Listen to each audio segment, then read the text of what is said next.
Good morning. Malam tali ba meeting macapuno mak. Yai fa ba oisanu aina.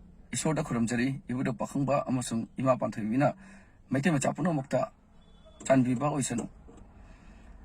Nahan Pramanando Das haiba writer of akhoi Manipur files haiba lairek ikibato silchar da leiba.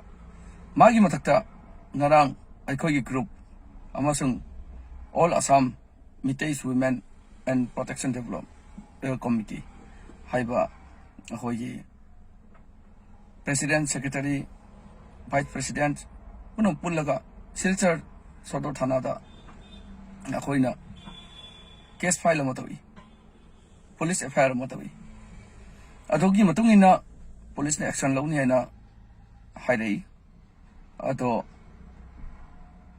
lairek yolamba mohomdo ngasi chalubada lairek yolamte ado hojik khangsi jengminasi karmaina kari phibam dalai akhoi gi mitei macha punamakna asiga support to view punamak thok view asigum lairek se amukhanna mayam gi mamangda wrong interpretation tawraga mitei singda wrong line da pudana ba kanna hotna minasi hayang Manipur se solution la asu violence se solution nong modi lakte ni peace su nong modi oide ni adu kumba oiba matamda history da akhoi miti macha sing se phatte haiba wahi se all over world na khangan ba se yam phatte akhoi di imalai bak Manipur amasung all malem ki miti macha gi ijat sok to na ba thawak se tawam yam na darkar oi asi hairaga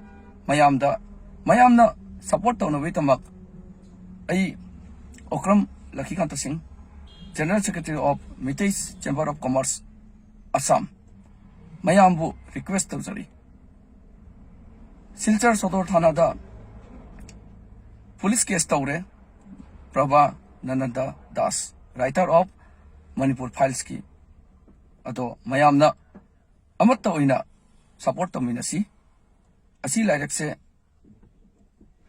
mathangda phongdok to na ba amasung hajikki leiriba phibam siga ban tawnabai tamak mayam hotnaminasi aduga government of Manipur amasung government of Assam na athuba matamda asi laik sigi mathakta akan ba meeting changduna ban tawnabai kanna hona minasi. Thank you.